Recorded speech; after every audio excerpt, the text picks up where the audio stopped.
Good morning, everybody. Morning. Morning. Good morning. Okay, we obviously have a lot to get through, but I just want to take a few minutes off the top here, obviously, to make a couple of comments. Hopefully you have seen my thoughts, which I sent out about an hour ago, thanking everybody in this organization for what happened through the last week. As I said in that, I could not be prouder, and the entire world relied on CNN and everyone in this organization delivered. There are a couple of people, in addition, who wanted me to extend some thoughts, and so I'm going to take a minute or two here off the top, just to share some thoughts from some folks who asked me to do this. The first is a quick note from Ted Turner, who wrote, "Congratulations on CNN's magnificent coverage of the 2020 election. I thought the team did a great job, and I was very proud of them. I would be grateful if you could share my feedback with everyone involved. Most sincerely, Ted Turner." And I wanted to share, at his request, the following thoughts from John Stenke, who everybody knows is the CEO of AT&T. "Jeff, please extend my thanks, appreciation, and congratulations to the entire CNN team for a fantastic election week. Let's hope the week part doesn't become a thing going forward, but it was truly a full and challenging week. As I have shared with you, I am drained, and I was only watching. I know a week does not an election cycle make, but it sure was a notable capstone to what has been an extended team effort. It probably does not surprise anyone that I am a bit of a message board for CNN feedback. Last week was one of those weeks where everyone had something positive and supportive to say. The news and stories will not stop, but it is certainly appropriate to pause, take a deep breath, and acknowledge all the hard work that got you to this moment. Production quality was superior to the competitive set at every level. The commentary, on-air chemistry, and coordination was some of the best I can ever remember. The discipline in the messaging and tone was notable. The constructive and professional exchanges and repartee appropriately framed context and issues. The entire 5 days came off like a well-synchronized machine. Everyone in front and behind the camera should take a bow and be proud. The job was very well done, and once again demonstrated why CNN is in a class by itself. Sincerely, John." So both Ted Turner and John Stenke asked me to share that with the entire organization, and so I hope everyone takes to heart those notes and those thoughts. And obviously, I don't think there's much that I can add to that, except, as you know, I've said all along that this is an incredible team effort, and as a result, I've been very reluctant to single anyone out because there is no one person who's responsible for this. Having said that, there are two people who I do want to note, and the first is Eric Sherling for his incredible leadership in planning all of our election programming and coverage. We were on the air live last week for 177 straight hours, and that and as Ted and John noted, none of that would have been as superb without Eric's direction and leadership, and obviously his entire team behind him. But I want to say thank you to Eric. I also want to note David Chalian and the entire political team that has covered this story for years and came together last week in an incredible way. The political team at CNN shines like no other, and I want to say thank you to David and the incredible team behind him. And obviously, the people who brought us this story on the air were just superb. And again, at the risk of singling anyone out, I just would make a couple of notes.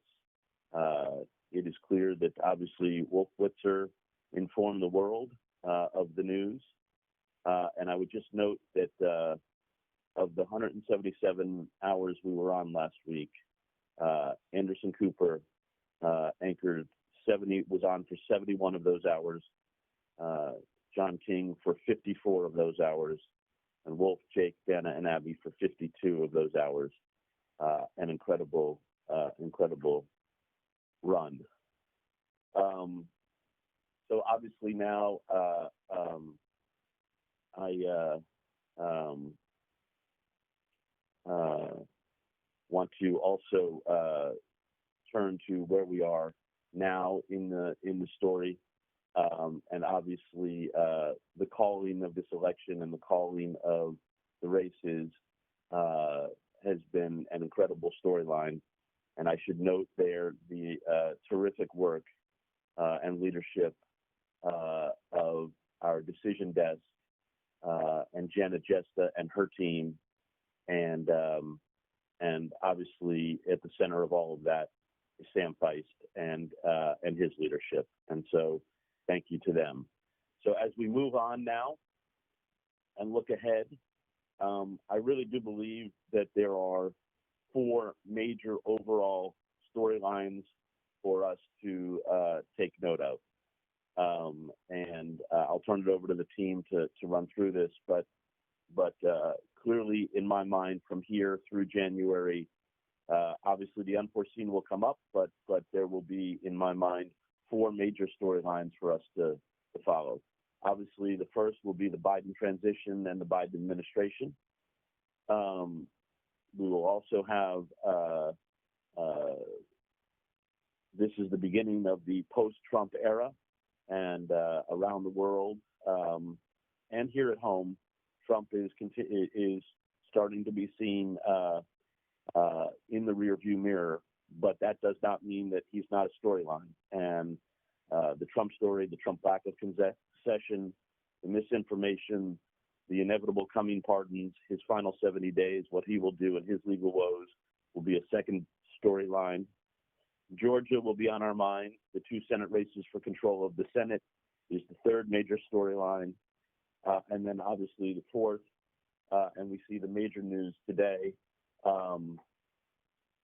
will be coronavirus with cases on the rise everywhere, but this incredibly hopeful news of a vaccine, a successful vaccine on the horizon, I think is the fourth storyline. Biden, Trump, Georgia, and COVID, to me, are the 4 major storylines as we move forward. Let us begin with today's report, and I'm going to turn it over to David Challenger first. Good morning, Jeff. Thank you for that. So as you noted, the Biden transition is certainly underway in earnest today. You heard the president-elect on Saturday night in Wilmington say that priority 1 is getting control of the virus. With that, his COVID task force meets today, briefs the president and vice president-elect in the next hour, and then we expect remarks from the president-elect around 11:30-ish this morning. That's for planning only, not reporting, but that could slip to early afternoon. But we're sort of tracking 11:30 a.m. remarks for planning at the moment. The briefings that they're going to get are both COVID-related and economic fallout from COVID-related. And as you know, the mission of this COVID task force now is to take what was a campaign plan and actually operationalize it into a government plan. You know, former Surgeon General Vivek Murthy is part of the co-chairs here. Rick Bright, the whistleblower, is in this group. So, you know, just from the personnel of the group itself, the contrast is clear from the current administration, and obviously so too will be the executable plan here.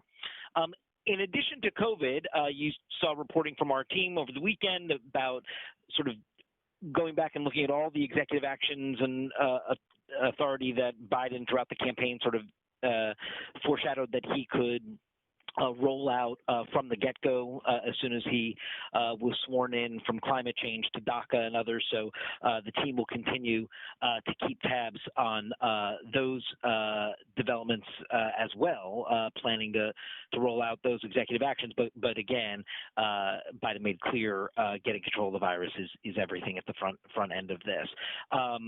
You noted some world leaders already putting President Trump in the rearview mirror. Biden continues to receive congratulatory messages from leaders around the entire globe. So that continues to pour in as well. We do not anticipate sort of senior staff, West Wing style announcements, perhaps until a few days from now, maybe later in the week. We'll get a little more on that, but the reporting team will stay on that as well. Just so folks know, the correspondent plan today, we had Jessica Dean up this morning throughout the day, and then Arlette Saenz and Jeff Zeleny take over this afternoon in alternating hours from Wilmington. The votes continue to be counted, obviously, and we can continue to update those vote boards for people, especially on the uncalled races in Arizona and Georgia, North Carolina. And obviously you see Joe Biden's lead in Pennsylvania, the state that put him over the top, continues to grow as more vote comes in there as well. So the team will be able to continue to put out updates for folks to see that vote count rolling in. Also, I should just note with that, because I know sort of post-election, everyone's going to dive a little deeper than they had time to last week into the exit polls. And I just want to remind folks, like I say on air on election night, those initial exit polls, we always know change because they get weighted to the real vote as it comes in. And as the real vote has taken a long time to come in because of the 2/3 of the electorate that voted prior to Election Day and those votes by mail getting counted still, the National Election Pool, the consortium that at Edison Research that runs the exit poll for us, will end up updating those exit polls we expect today. And you'll see the numbers will shift, and in some places significantly so, as the exit poll gets weighted to real votes. So Jen will send out a note for folks to know when that's done, in case anybody is digging into that stuff. You noted that there are 2 runoff races in Georgia set for January 5th, and control of the United States Senate hangs in the balance.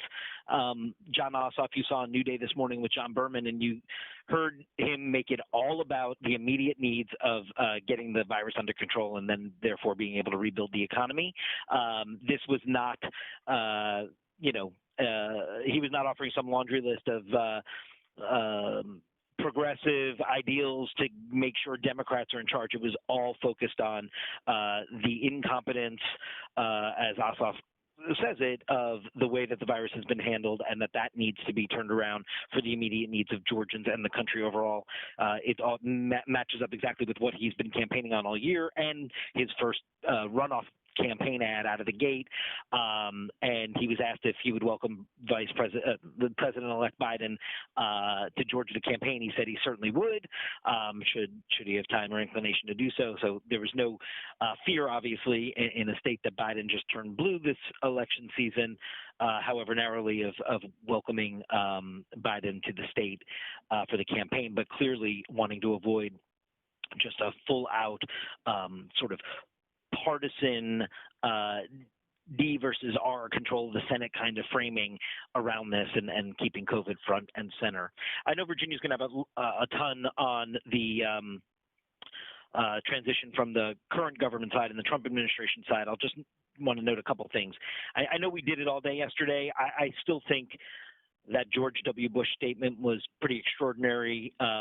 Just because obviously the only living former Republican president, but less about what it does to move McConnell or McCarthy or others. I don't know, but more the signal again it's sent to the world leaders, it's sent to voters across the country, the commitment to democracy, and from a guy who has so diligently and determined to stay on the sidelines, to issue that statement. I just think it was really well crafted, and I think it's just worth in continued sort of noting of it because of just how important that statement was from him in particular.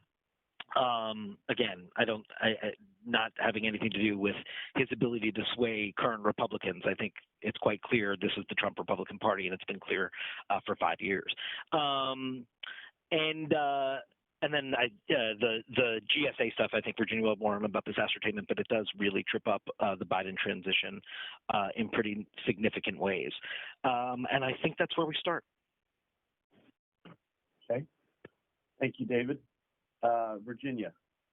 Okay, so as David mentioned the George Bush statement, so there's that. Then we have Trump and all these legal challenges that he obviously is continuing to say. To note that there has been absolutely no widespread merit to any of them, but that is not stopping him. There's also this reporting that our team had last night about this talk that Trump or his team will have rallies focusing on litigation and obituaries of people who are recorded as voting but are dead. And Kushner playing both sides of the aisle, railing again on the one side, pushing him forward to do that, on the other, urging him to concede.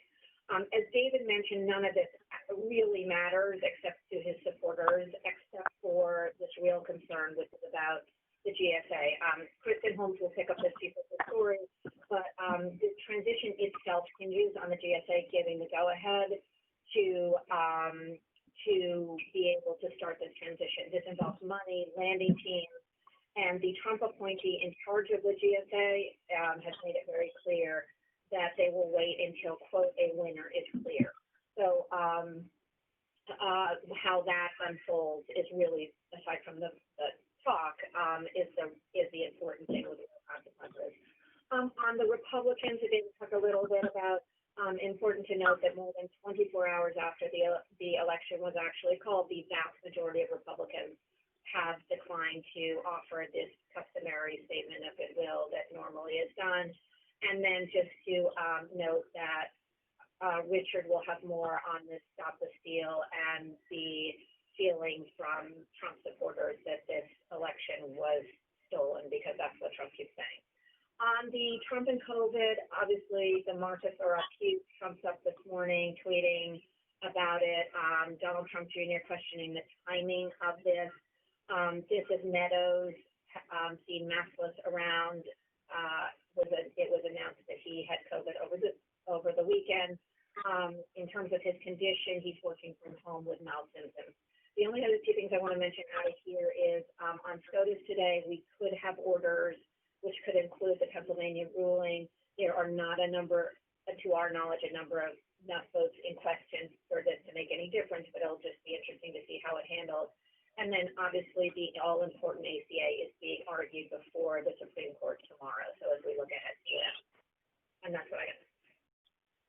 Okay, thank you. Obviously, major news of the day is going to come in the COVID side, and we'll get to Matthew with that in a moment. But let me open it up for thoughts on Biden, Trump, election, transition, Georgia Senate race. Anything anybody wants to bring up? Jeff, the president's refusal to concede isn't just about him being a sore loser, which he is quickly becoming.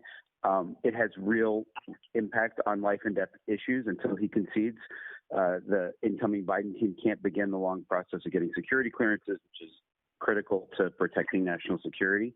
And perhaps more importantly right now, they can't begin the coordination on things like vaccine distribution. And if that coordination doesn't go well, it could cost tens of thousands of lives. So this sore loser issue that we're dealing with Donald Trump is actually going to impact or could impact the country dramatically. So it's not just a political issue; it's an actual impact issue.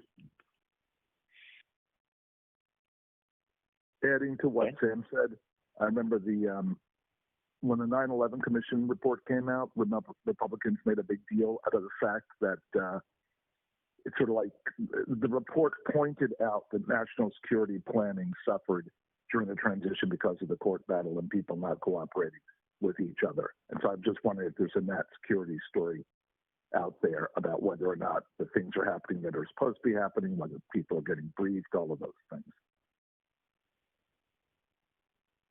Hey, Jeff, I would be I'm very concerned about the fact, and I saw Donnie O'Sullivan's story yesterday about the social media rejection issue that people are facing. But I think that there's a deeper issue here because these people are armed.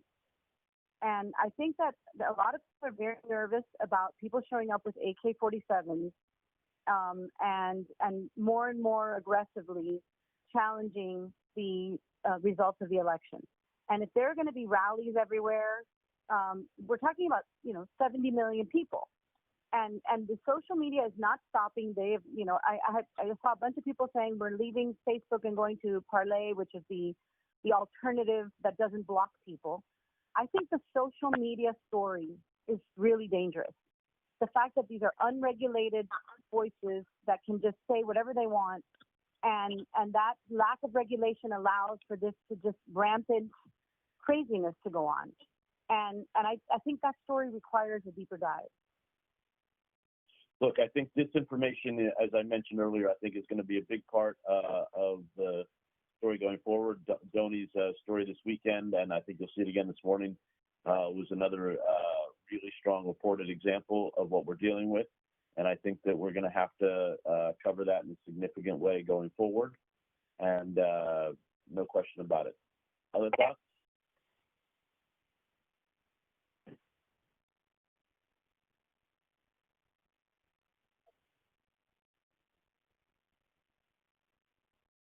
Anyone else?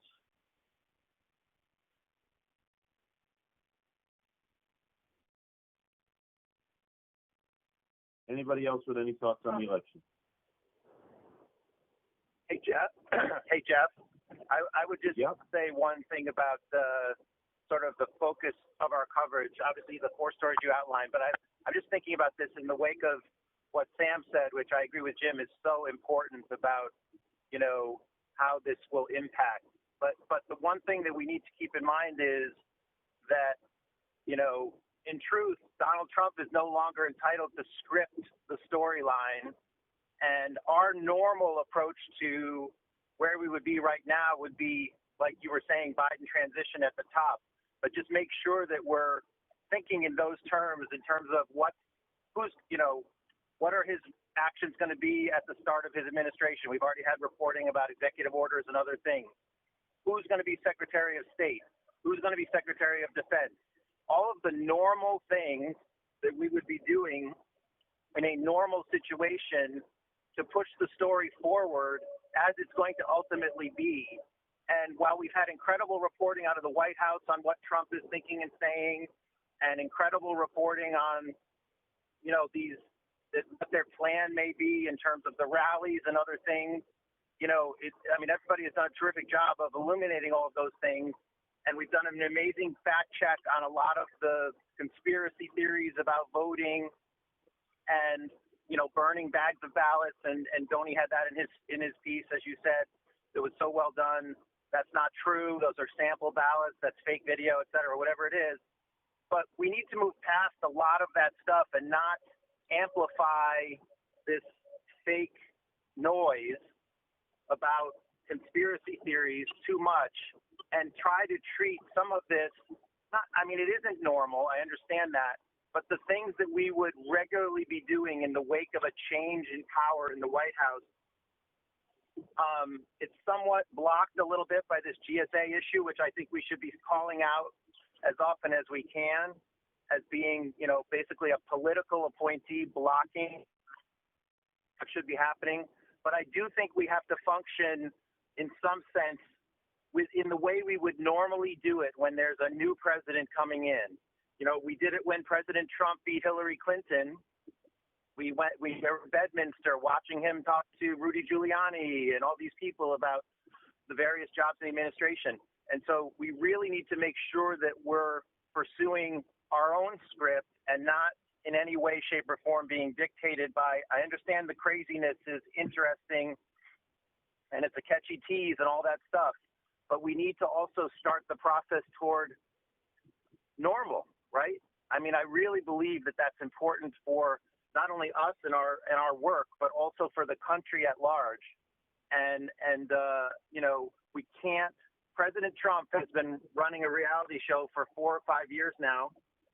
That's fine. He had his time, but that's over now, and we can't let them script the story going forward and get caught up in stuff that's really not important. Okay, so I think that's a good transition to what I do think is the story of the transition today. Again, as I noted earlier, today is really the beginning of the post-Trump era, as Michael was saying. In most rational places here in the United States and around the world, Trump is being left in the rearview mirror. And the transition today is to how the Biden administration is going to handle COVID and all of the announcements that are going to come out today from the Biden team about who's advising them on COVID and how they're dealing with that, and the news out of Pfizer on COVID. So let's look forward and turn it over to Matthew.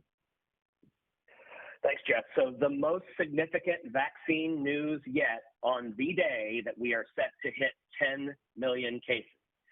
Pfizer announcing this morning that early data shows its vaccine is more than 90% effective. That's after 2 shots in 28 days.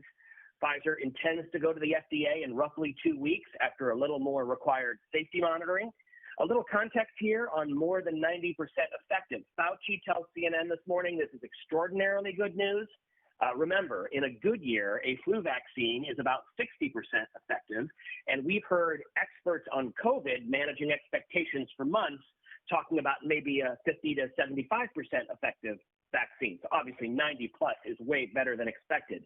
Pfizer's CEO telling Sanjay this morning how long this protection lasts is something we don't know. So he says this could be a yearly or seasonal shot, much more data to come. He says millions of doses already manufactured, over 1 billion next year. Not to be forgotten, of course, we are in for 10 weeks of terrifying surge between now and the inauguration. And then, of course, after that, before wide vaccine distribution, while America was focused on election week in the past week, we've added 750,000 cases in that period.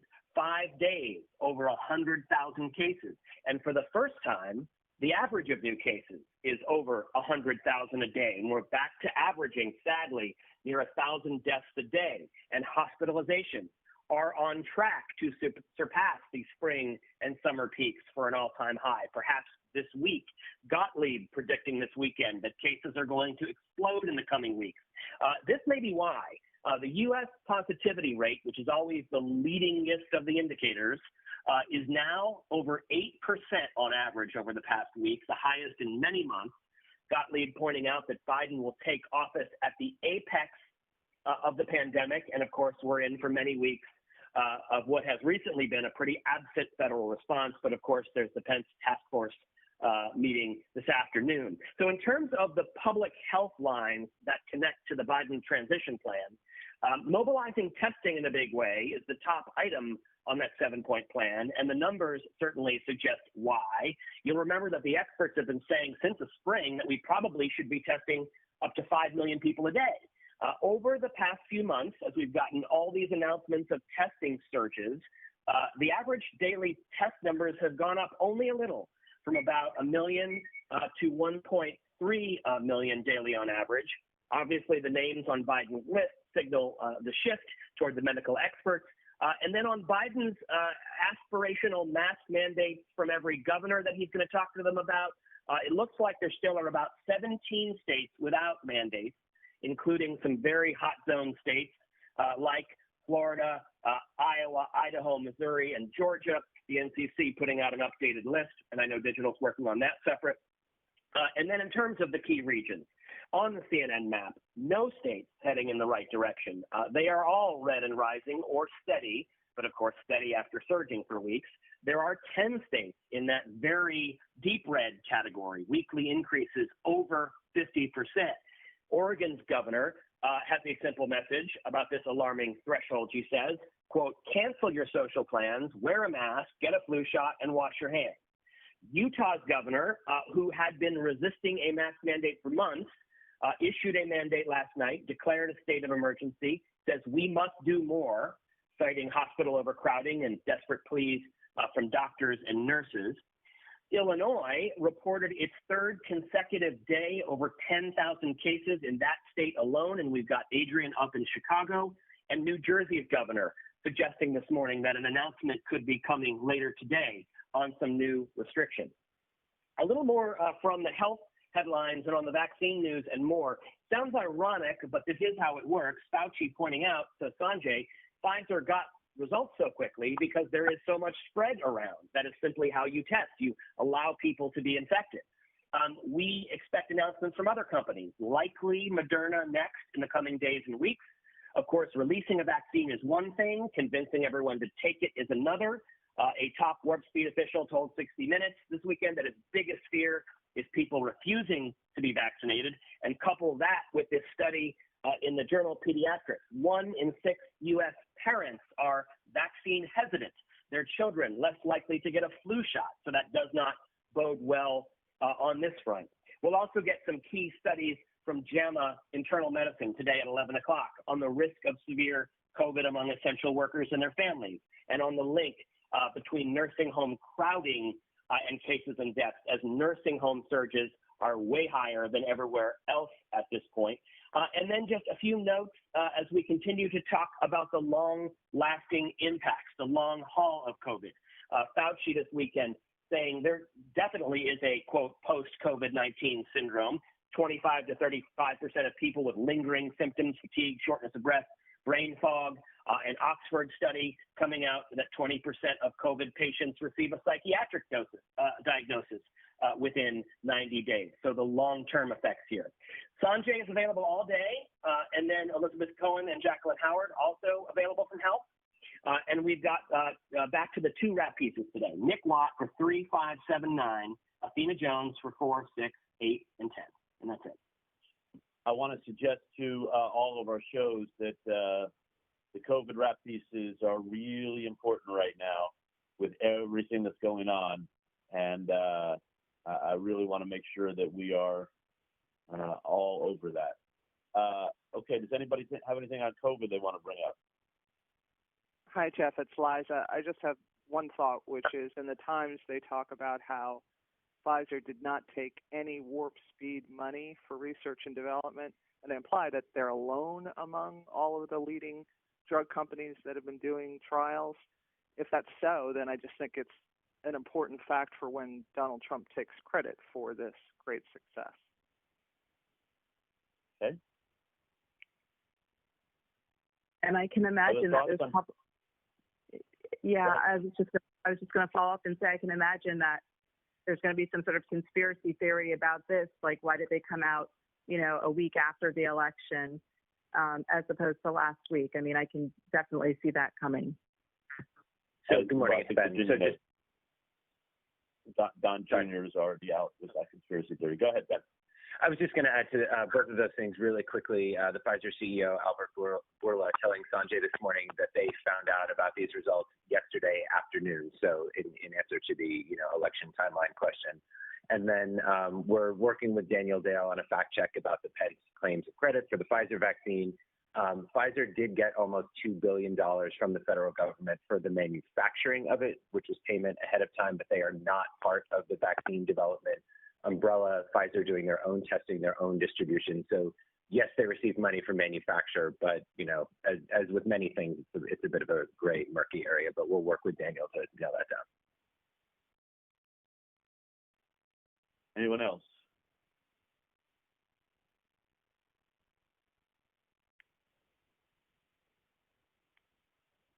Okay, is there anything else out of domestic? Just Tropical Storm Eta, which could become Hurricane Eta again as it threatens Florida's west coast. A lot of flash flooding over southeast Florida right now. Some roads impassable, schools closed. Could threaten with hurricane status Florida's west coast later this week. And we're handling this from the Weather Center with Chad and Tom splitting the day. And that's really it. Thank you. International. Morning.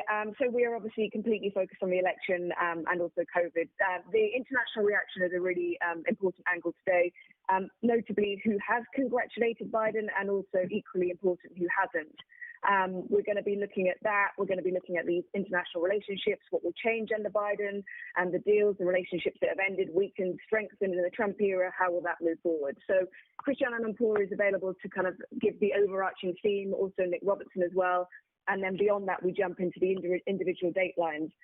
In terms of the countries who have not come out and congratulated him, no great surprise that China is kind of sidestepping the issue for now, saying that it wants to wait for the legal process to play out. The big question there, what happens with the trade deal? Russia very much reacting alongside its home audience. We can't forget how popular Trump was there among the Russians as well, saying that they're going to wait for official results before congratulating the winner. Matthew Chance's on that. Iran is interesting. What will happen with the nuclear deal? Will Biden return? Nick Payton-Walsh is focused on that angle. And then North Korea, South Korea. North Korea so far has said nothing. South Korea is saying that they continue to show allegiance to the U.S. They don't want Obama style of handling the situation, and they're going to work with Trump to the end. Paula Hancock's handled that story. And then just other countries like Bolsonaro, Mexico, none of them standing up and congratulating yet. Saudi and Israel are interesting. Saudi's just actually congratulated Biden, but obviously they're having to kind of walk a fine line there with Netanyahu congratulating Biden whilst thanking Trump. But then overwhelming support and warmth from the allies. Most notable is Merkel, who said, let's stand together and master the challenges of our time. Fred Pleitgen is on that, and Melissa Bell handles the whole question of what happens with the climate agreement. So we're really, really well covered, and we'll continue to watch all those international reaction come through. And then COVID, huge story for us as well with Pfizer. And also just, whilst we've all been watching the election, what's been happening with COVID around the world, now past 50 million. We've got a wrap piece out of Europe from Scott McLean and a wrap piece out of Asia by Selena Wang. So that's it from us. Thank you very much, Mira. Business. Jeff, good morning. U.S. futures surging this morning on the Pfizer news. Dow futures are up. Not Dow futures. The Dow did open upward of 1,600 points. The Russell 2000 hit its limit up. That was a circuit breaker this morning. And big companies and corporations are benefiting this morning. Companies that have been most exposed to COVID-19, airlines like American are up 15%. Disney, which was facing a potential revenue loss of $2 billion, that stock is up 15%. And, of course, movie theater stocks like AMC going gangbusters. AMC up a whopping 80% in pre-market trading. But as Frank Pallotta noted this morning, even if there is an effective vaccine in the future, will audiences return to movie theaters? So we have a large group up and available on that. Christine Romans is up from New York, and Allison Kosik is up at the New York Stock Exchange tracking the markets throughout the day. Of course, as you mentioned, Jeff, last week, part of what is driving U.S. markets is also this investor solace in the idea of a divided government. An analyst told me this morning that perhaps Republican Senate will force Biden into more moderate nominees. Matt Egan's done reporting on how there's fears of an Elizabeth Warren at the Treasury Department. And of course, as most Americans do not have, aside from 401ks, do not play into the stock market, the labor market continues to be under pressure. Friday's jobs report came in better than expected, but that said, still over 10 million Americans out of work right now. And the question, obviously, obviously, is there going to be political will in this lame duck session for any sort of stimulus deal? So we are up on that as well. Of course, we mentioned Dhoni's fantastic piece over the weekend on how disinformation continues to run rampant, especially amongst the president's supporters. He pointed out that, a lot of his supporters are talking about a rigged election, including that video that purportedly showed ballots being burned. That was shared by Eric Trump. And of course, as Dhoni pointed out, that video was false. So Dhoni is up and available on that piece this morning. And lastly, in media, the pro-Trump media outlets like Fox News and some of their biggest stars enabling what Brian Stelter has termed Trump's last stand, creating content for this alternative reality where Biden is not the president-elect and where Democratic voter fraud is rampant. So we have Oliver and Brian both up and available on that as well. And that's where we begin. Okay, great. Thank you very much. Washington, anything else out of Washington? Nothing from me. Okay, so before we move to digital, is there anything else anybody wants to bring up?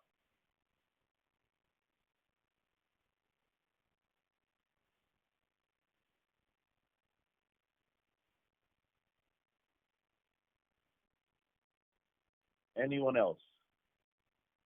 The response, one thing, Jeff, from Rick. The response from Biden and Trump regarding the news from Pfizer. Biden urges caution and reiterates the need to follow all the protocols because this will not happen right away. Trump tweets about the news and cites the stock market.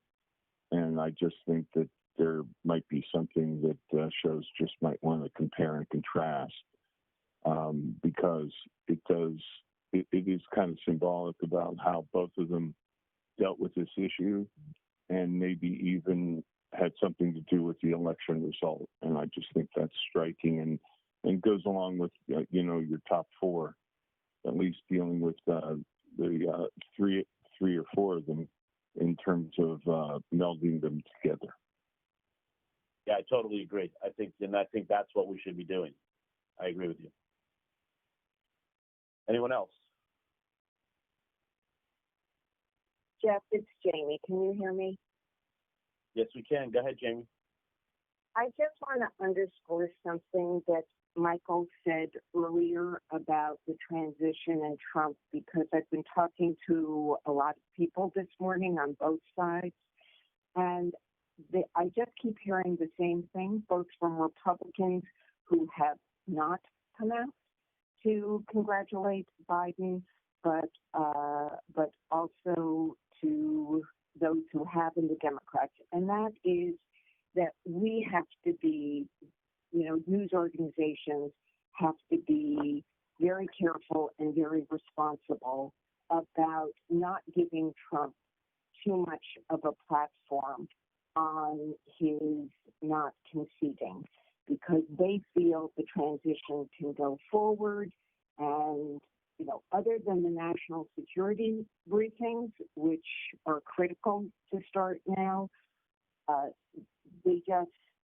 don't want us to exaggerate that Trump isn't leaving office. And I'm going to have a lot of specific reporting on that later today, but just big picture wanted to underscore what Michael had said. Yep. Agreed. Anybody else? Okay, so before I move to digital, again, I just want to all the television platforms in line with all of this, I want to stay newsy. I want to stay urgent. There's a lot going on. Again, the big buckets, it's the Biden transition and administration is the big focus. And then obviously there is a piece of, Trump and the beginning of the end around the world and here in the United States. Trump is being written off. And then obviously at some point we'll deal with the coming pardons and his final 70 days and his legal woes.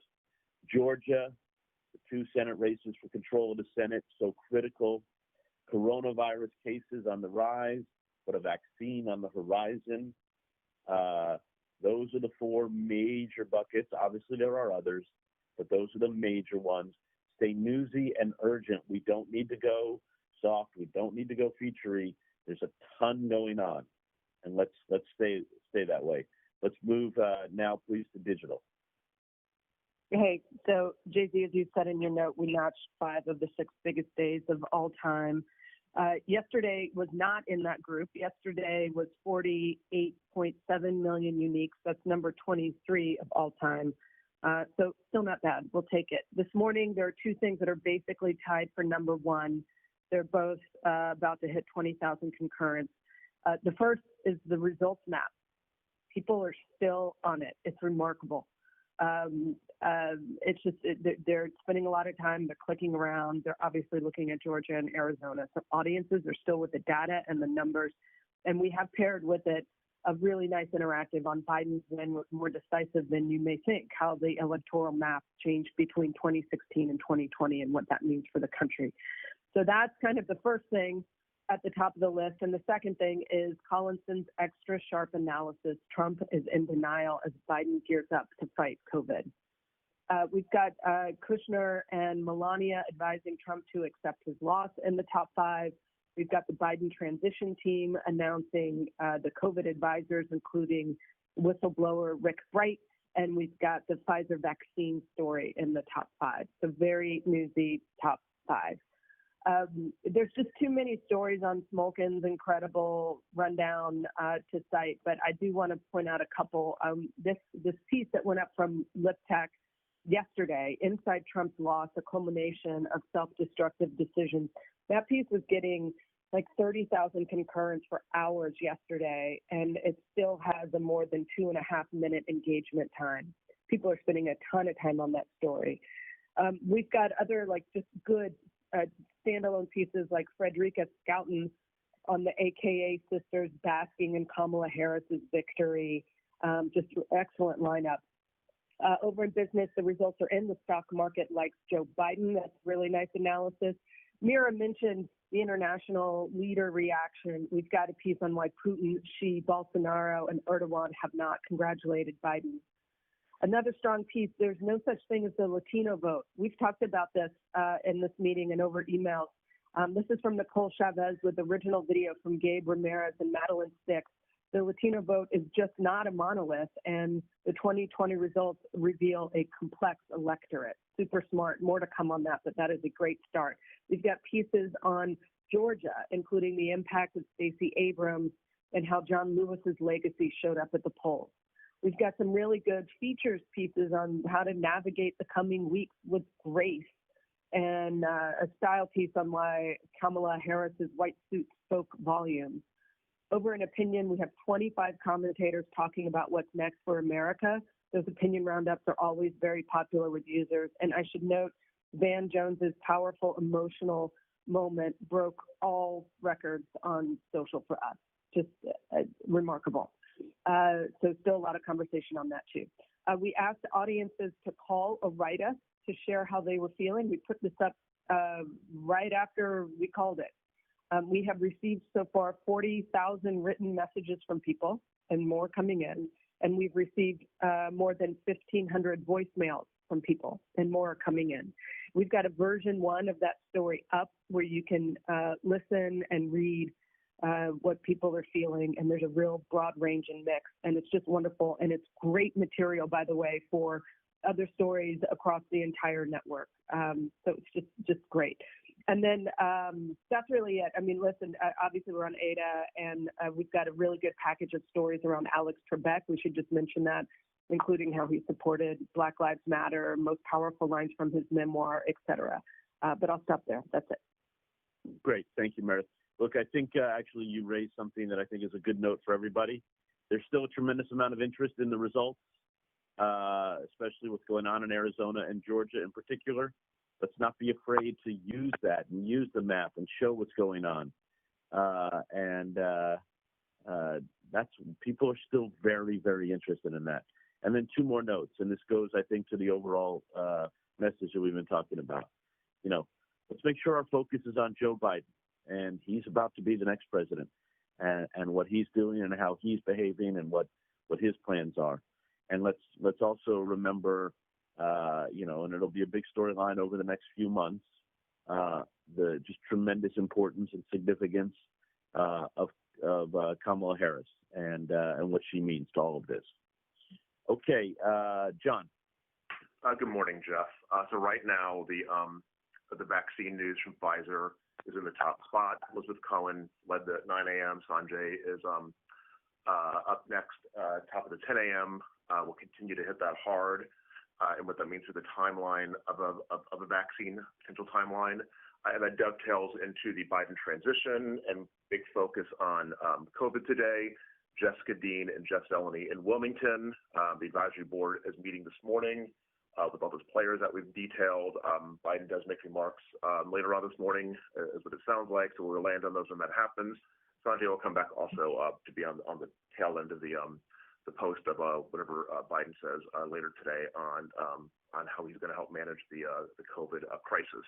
Tom Inglesby, Dr. Leanna Wen, Jorge Rodriguez on just a new approach to managing the pandemic. And then we have Romans, who was just up, and we'll get Chatterley up later on today, Julie Chatterley, on the markets just on fire with the vaccine news and the Biden transition details. John Harwood, Caitlin Collins, Pam Brown on the Trump angle, Kristen Holmes on the GSA, not releasing those funds that are so crucial to help bring along a transition. Jamie Gengel is going to be joining us later on today on the Brianna, during the Brianna hours with the news that she just talked about, Gloria Borger, Matt Weiser, Laura Barron Lopez, on the implications of not allowing the mechanics of the transition to kick in, and then Ben Ginsburg and Richard Kilby's just a reality check on these legal maneuvers by the Trump team. Lieutenant Governor of Georgia on New Day this morning saying there are no credible examples of fraud here in the state. We'll continue to hit that theme hard. Mark Preston and David Chalian staying on the vote counts and the outstanding states as well as Pennsylvania. John King will do his own magic law version of that during his hours.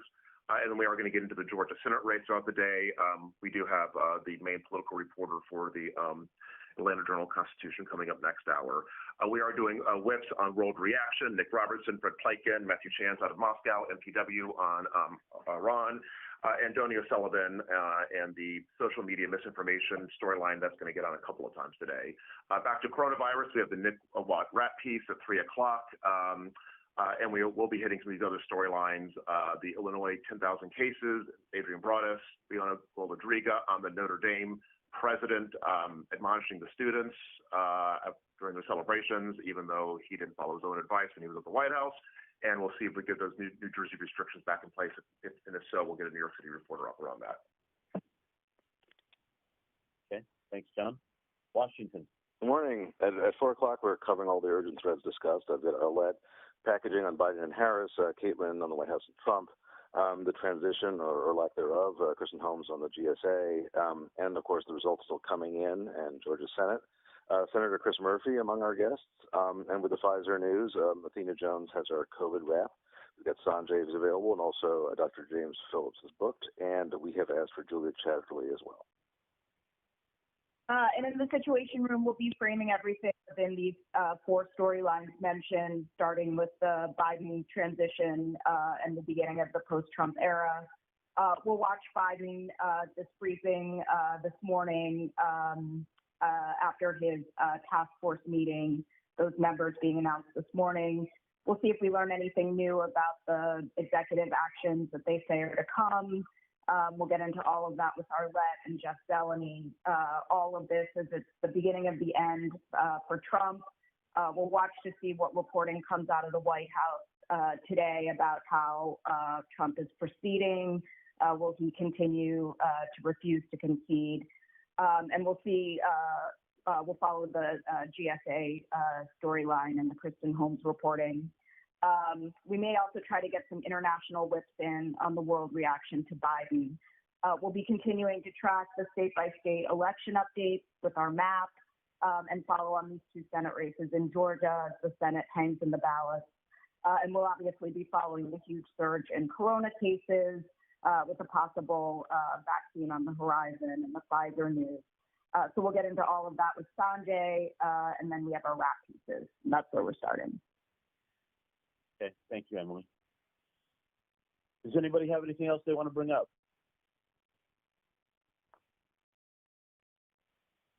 Hey, Jeff, it's David. I just think, as a look ahead piece to consider post-election, reminding ourselves that 2020 is also a census year and that the electoral map is going to look very different in 2024. The blue wall states will all lose votes.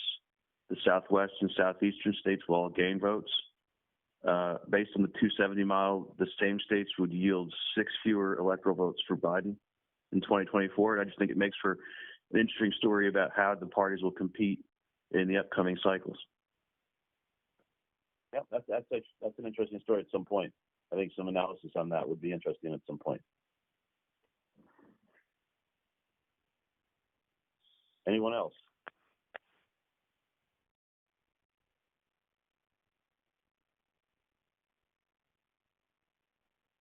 Okay, again, congratulations and thank you to everybody throughout the entire organization.